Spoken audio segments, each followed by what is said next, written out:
Check. We have our startup panel in place, and I'm going to hand over the stage to them. Just quick one-line intros as I call out the gentlemen's and ladies' names as the case might be. Can I request you to take a seat, please? The man who refined, I wouldn't say refined, but the man who's trying to refine the transportation, travel, and rent-a-car industry. His startup is barely a year old. He's already made huge strides. From Ola Cabs, please put your hands together for Bhavish Agarwal.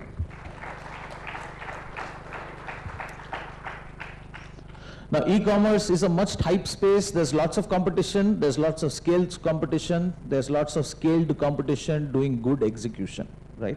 In the middle of all this, why would you want to do another e-commerce startup and take the fight to the big guys?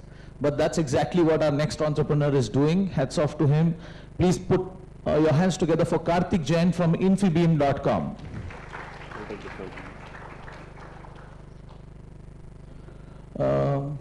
Who has great teeth in this audience? Everybody can bite, but can you smile and speed date ladies? Not many of us. Okay, not any of us from the looks of it. Who? Oh, Mahesh. Who? Ah, come on, Mahesh. Come on. I can't even see your teeth when you smile. Okay. So the person who wants to make a change and put those teeth where they belong, just to the front of your face, is Vikram Vora from mydentist.com. Affordable dentistry for everyone. And to moderate this panel, we have Manoj Gupta, who's a VC who turned into an entrepreneur and started an e-commerce venture called craftsvilla.com. Manoj, we welcome Manoj Gupta on stage. There's one more mic. We'll get you two more mics.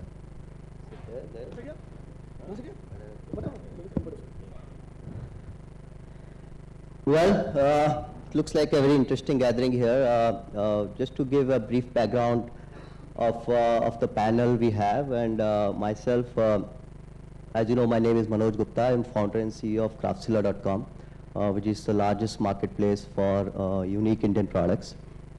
Before I started Craftsvilla, I was a VC at Nexus Venture Partners, and I was on the board of EAB and Snapdeal and a couple of other companies in which we invested. Prior to Nexus, I was in US, so I started a tech company there.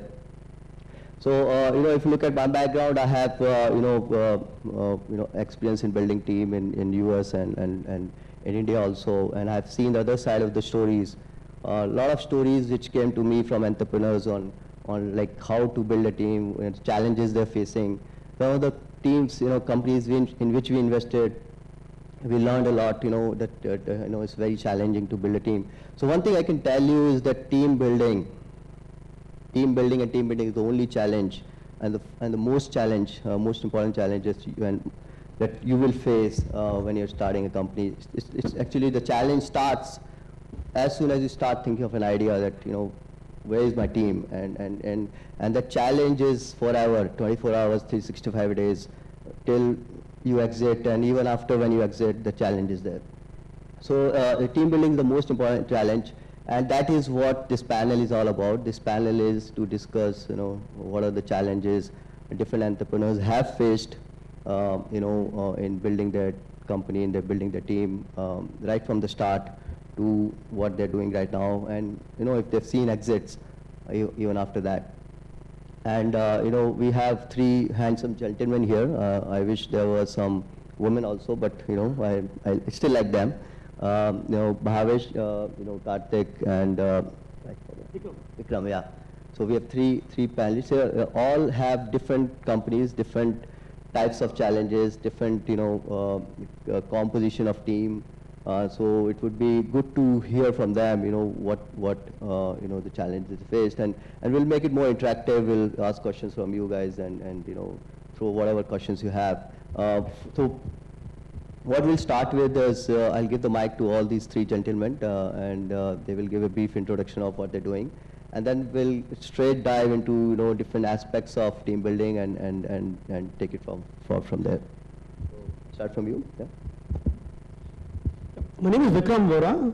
I represent My Dentist. It's a chain of dental clinics in Bombay. Currently, we are the largest in the western region in India.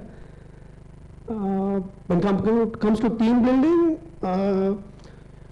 I myself was not very sure of how we're going to do it, but over the course of the last 1 year, we did realize that that's the only thing that mattered in this business. A lot of people started a lot of chains in the last 2 years in the dental industry, and all of them have the same problem. They've not been able to build sustainable teams. When it comes to us, we're very proud that as of now, we are a team of 175 people, out of which around 120 people are qualified dentists. The remaining are support staff at the clinical levels. The thing that makes me most proud is the fact that none of our team members have left us since inception. Okay? We've retained each and every team member that's joined us from the beginning. And that's why we've been very comfortable facing challenges of operations and other clinical aspects. Thanks, man. Hi, I'm Bhavish. I'm the co-founder and CEO of Ola Cabs. So I'll start with a question. How many of us here have used a taxi? Everybody? How many of us have had a bad taxi experience? Everybody, right? So that's the problem we're fixing, and it's a damn hard problem to fix.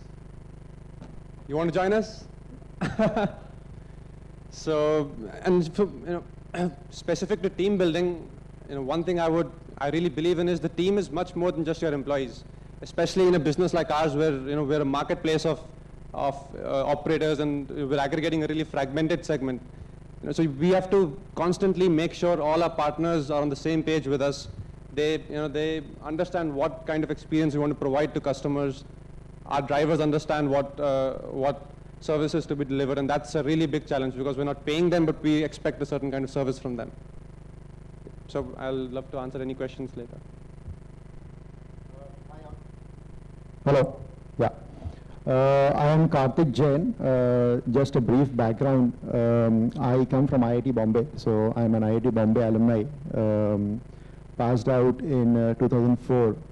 And prior to that, I've been an active member of the entrepreneurship cell, which works very closely with TiE Mumbai. So, Mahesh Murthy, Vishal, and has been, role models for us. And, the entrepreneurship spark has been really from those days. Worked for about 2 years after IIT, then started a company called PicsSquare.com, which was primarily into photo printing space, photo printing and customers merchandise. And in 2007, it got merged with Infibeam.com, which was, growing it into a much bigger retail play. So that's how, Infibeam.com primarily is into e-commerce space, but we are not, we are primarily focusing on a platform as a service. Which means that when we so it started by ex-Amazon guys. When we started in 2007, we said that e-commerce in India is yet to grow, and at that time what used to happen was because of our experience in Amazon, we knew how technology, supply chain, and operations are critical for e-commerce to be successful in India. So we said that we'll build out a platform which will not only enable Infibeam.com, but enable a whole lot of e-commerce players in India. So we will become a platform as a service for them. And in the same quest, we started building out Infibeam.com as a sample site, which took a lot of traction, and now it actually exists as a separate business altogether for us. We are one of the very few non-funded companies, so I think all the people should love us here. So no VC money so far. It's completely self-funded, bootstrapped. We have a team of 12 co-founders who are spread across geographies, and a total team size of 600 plus overall. So a lot of hard work has gone in the last 5 years to build it out, and would be glad to participate and answer any questions that you have. Great, thanks a lot, guys. So basically, if you look at team, the 3 strata of team. One strata is the founding team. The second strata is your senior management team, and the third strata, which is I think the most important strata, is your lower level team. And the challenges at each level And as entrepreneurs, we face the first challenge. As soon as we think, I have an idea, I have nailed an idea, the second question comes is, what's my team? And, usually look around for a founding team member which can complement you, which can, basically work with you, have same idea, same vision, same passion. And most of the time you won't find it. So, I think that's the first. When I was a VC, there's a lot of people used to ask me how to find a founding team member. I have this very, very interesting thing, but I think I lack certain things. Maybe business side, I'm a good techie, but I don't have a business side. So how to find a good founding team member? And I think it would be good to go through the experiences of the panelists. How did they get their founding team member? And then we'll get into the challenges of dealing with the founding team members and all those things. But the first question, how did they find founding team members? And I think there'll be a common theme in the founding team members which we can derive. But I think let's go through the three panelists and understand how did you guys found the founding team member? Let's start with you. So, I mean, every startup has its unique story. Right? For me, I started alone. It was me. I just left my job one fine day, and I said, okay, I just want to start up. But I always was sure that I didn't want to do it alone. I wanted to do it with a co-founder. And I think there's no magic there's no magic answer to it. You should always be on the lookout. And after leaving my job, after 3 months, I found my co-founder, who was actually my college batchmate. He was doing something else. I got connected to him, and we clicked. We anyways knew each other for a while. And that's how we co-founded. Yeah. How about you? There's no story as such because the co-founder is my brother, so Okay. it's more genetic. Okay. So Let's make it easy. I'm gonna ask my father about it. So I think the guy with 12 founders should talk. No. So you have an interesting story, right? So Yeah, so I mean, I come from IIT Bombay, and a unique thing that usually happens here is, one of our professors here usually, I come from chemical engineering, so but finally into e-commerce. So what used to happen at IIT days was primarily that there were some professors who used to give us open-ended questions, right?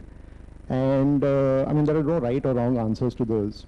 And so there were some people who said, "Yeah, what the hell is this? I mean, why should some come to us and it should not have an answer? I mean, how do I justify whether it's right or wrong?"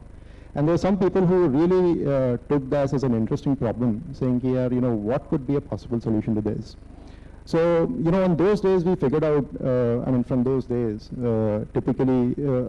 A startup mentality is very different, which is very similar to an open-ended problem, because you don't have a lot of visibility into the future, a whole lot. So it is kind of an open-ended problem where you have to find like-minded people who are willing to solve those rather than get away from it. So one way to find those like-minded people is come to forums like these where people are really enthusiastic. We'll get into that. How did you 12 guys come together and formed a family? Okay, so the story for us is that we primarily were very clear in terms of what are the various aspects we need to build out to make sure that this company is really successful and profitable. So every aspect was laid down. We said that there are 12 different verticals which we need to really build out as an org itself, right? Because the organizational structure should and all these drivers will drive every vertical of their own. So we started talking to a whole lot of people, and people who were interesting, people who believed in this idea. I mean, in all kinds of forums, through references, we had a lot of common people whom we knew who came to us and said that why won't we do this together. We also focused on one more thing, which was expertise, domain expertise, which is because for something to start up, what really happens is that you need to be very, very agile and quick.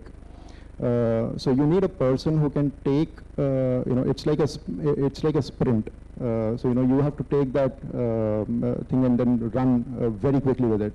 So we were very focused on, certain verticals that we want to Your build out. co-founders, your relatives, friends? No, none of them. In fact, we have a policy that we can't. Did you know We each have a other? policy in our company which says that we can't hire any of our relatives. Were you friends before?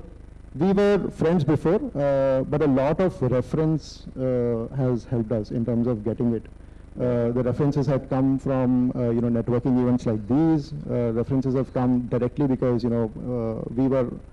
And most of us are entrepreneurs ourselves, in the sense that, who have been dealing with this industry a whole lot, who have been a part of the entire, e-commerce ecosystem in some way, shape or form. So one of the common themes which you find in, I have a terrible co-founder, and my co-founder is my wife. So, that's basically, if you look at the common theme of co-founders, you'll find that they probably knew each other. They probably know each other's strengths and weaknesses because they worked together somewhere. And it was not a random coming together of co-founders. And I think that's what you need to realize, that co-founders, finding a co-founder is the most critical thing. But also you don't want to rush into it, and you probably find it in your network. You probably don't want to get into a random discussion with someone, although it's possible that you can find that out, but try to look around in your network. I think that's one thing about co-founder thing. Another thing which I would say is that not have too many co-founders. When we were VC, we used to say 2 is good, 1 is okay, 3 is bad, 4 is get out of here. So it's basically you need to also limit your co-founders, and and so that's basically is the crux of it. And getting to, I think some of you guys threw balls at us, and I think we have to ask you whether you have a question or so. I don't know who threw balls at us. You can ask a question. If any question you have, yeah, why don't you? Yeah, and he says he knows his co-founder thoroughly, all the strengths, all the weaknesses, some achievement, man. What do you want to ask? Okay, so there are a lot of cons, but few pros about it. So having a wife basically is that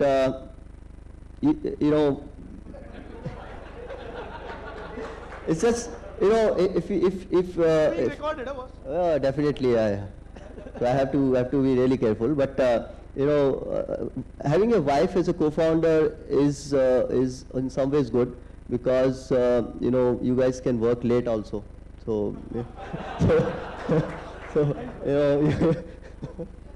so it's but it's also difficult in some ways, because let's say your wife turns out to be something which you didn't think, and it's just difficult. It just even if you have a brother or a friend, it just becomes very difficult. You have to be very, very careful if you have a co-founder as a relative or friend. It can become very difficult to let him go, let her go. So, sorry, are the roles easier to define when it's a relative? No, it's actually it can become difficult. Let's get into it. That very question, which is very, very important question in a founding team or in any team, is how do you define roles? And that one thing which you will find that the overlap of roles can sometimes be very, very very, very challenging for you to manage. And let's hear from these panelists how you have 12 people, right? How do you make sure these people stick to these roles and don't get into other roles? So on the relatives front, basically, I want to make a comment that I have a very different view of having family members or relatives as co-founders, because you really don't want to make your dining table as your boardroom, right? You have to have your separate work lives, your personal lives, etc. And when you have relatives and especially wives as your co-founders, it becomes very difficult.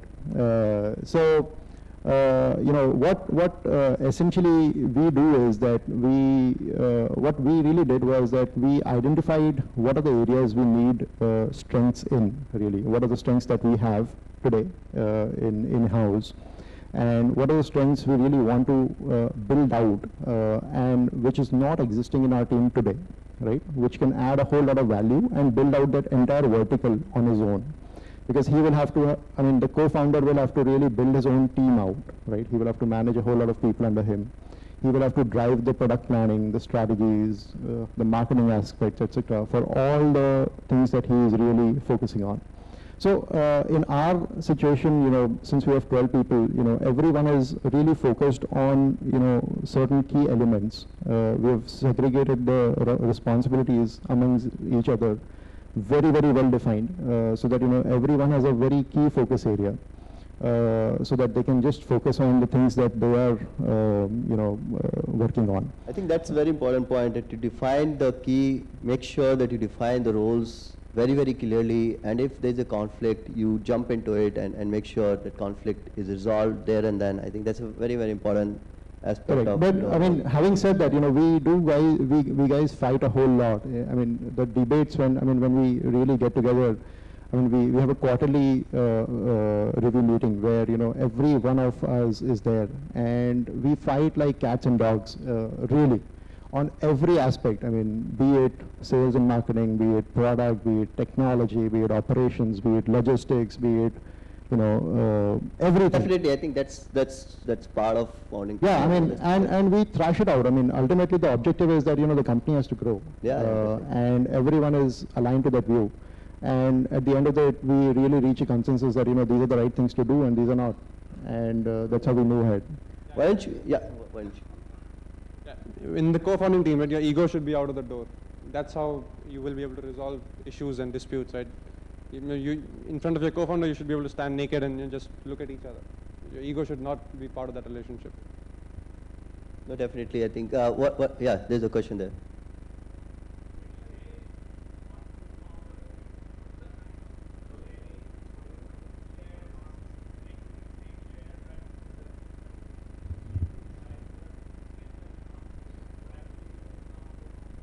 I think, I mean, it varies case to case. I mean, it depends. If he's coming in at a very early stage, he's your co-founder, right? He should be a very equal owner of the company. And if you're slightly along the journey, then obviously it varies a lot. So, see, the equity part really depends on the compensation structures, right? Typically, what we really do is that everyone has to be compensated, either in cash or in equity. The cash component is there, but, you know, typically what ends up happening in startups really is, you know, people are willing to take that risk, and, you know, the cash component is either zero to a certain extent or to a certain time period. And then when the company starts making profits or some revenues, then you start taking some basic amount of salaries. But your major component is primarily equity, which is, you know, the long term that you really are looking at. Right? It depends on company to company, but typically what happens is that, you know, the core founding team will definitely have equal share, or depending on the investments they've made or whatever. And there are certain logics to it. And then, you know, based on when in the company's timeline the person joins in, you know, it has to be divided as per that. So there is a employee pool which gets created in your company, and then, you know, the equities get allocated there.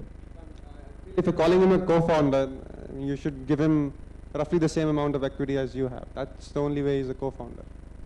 How do you handle non-performance among co-founders?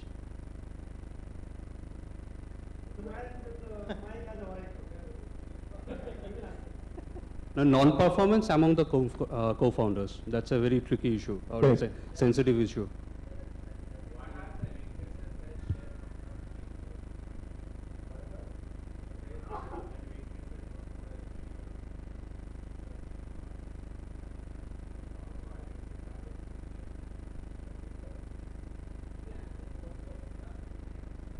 The first question was the how do you no, handle off. Yeah.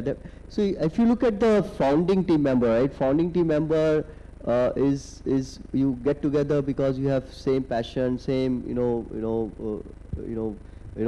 vision, same level of you want to get there together. All those things. You're like a family, right? So just having a non-performance becomes a very, very critical challenge for you. It's because very, very, it's very difficult to manage. And the non-performance is something, which you come across after certain, time period has happened. You don't notice it like first few months of your, when you exist. So it becomes challenging, and the way you have to look at it is, a way I look at it is whether the person still has passion. If the person has a lot of passion, can you correct the non-performance? Is it because of capability issue, or is it because the person has lost passion? See, if the person has lost passion, it's better to get him out as soon as possible. You don't want negativity in your team lying around for a long time. Right? Among the equations of the co-founders, it's like you're too comfortable, so you cannot take a very strict action, even though you understand that there is a non-performance happening, and it's very critical to your company or the success. So that's very you have to give a long leash, but also be careful about giving a very, very long leash, because it can really hurt. I think you should be very clear. Correct. Yeah, sure. My co-founder is my brother, right? So, and we live in the same house. And the language that we normally communicate in is Gujarati. And when we have fights, we use the worst possible abusive language in the Gujarati textbook. So this is how it is. Okay, and it carries on this way till consensus comes up. And if it does not, we sleep over it. And the next day morning again we fight. But then it's worked till now, so it's better off you be clear of, and Isn't it like a compromise formula then? I mean, you constantly change your plans. No, it will never be a compromise, because you're fighting till a compromise is reached. So whatever comes at the end of it is something that has gone through a lot of bullshit, right? So it's got to be something better than a compromise, right? I mean, I've had a lot of Mab and keys, and he's had a lot of Mab and keys, so at the end of it, there's something better that's come out of it. I'm sure about it. It's worked for me. I agree. We should always be at each other's throats as co-founders. That's how something good comes out of the relationship and as a company. Correct. So what we really do is that, when we start when we hire a particular person, either as a co-founder or as a team member, in the first week itself we decide that, these are the typical KRAs that you will have really. These are the milestones that we are looking at in the first quarter, in the second quarter, in the third quarter, etc. This is how we are going to go, right? And every month there is a review of what is happening, where are we on the plans, how are we doing, etc. Based on that, we will evaluate as to, how is the team member performing or the co-founder performing. If he needs some assistance in certain areas, for example, a particular person may be very good in communication, but, very bad in writing proposals. Right. A certain person is, very good in, technology, but, he is not able to understand business requirements very well. So we assist that, and, we mentor him first, saying that, okay, these are the areas you need help in. And we'll be very open in this, because there's no point, dilly-dallying in those areas, because that is key performance. Right. So it's a complete performance-oriented, structure that we have. And we hire very, very slowly, because we typically have about 3 to 4 rounds of interviews with all the members, the key members of our team. But we fire very fast. So, hire slow, fire fast is the policy, where, if a particular person is non-performing, non-performance may be due to various reasons. It may, if there are integrity issues, there's no second chance. The day we find out there's an integrity issue, is out there, right? If you need some, if there's a performance issue because of, either a lot of work, or because of, less team members in his, this thing, or because, he's not focused on certain key of the area he's assigned to, then we help in, building that up with him. Right? We as leaders, business leaders really will have to, step up and mentor a whole lot. To all their co-founders as well as all their teams, right? Because that is, that is the key job. Let's take the last question here. We are almost out of time here. Yeah.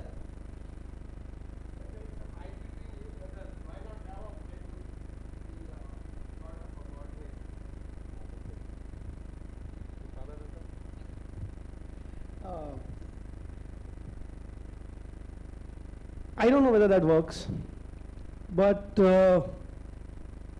you normally don't need a moderator. But at the back of your mind, you're sure what's right?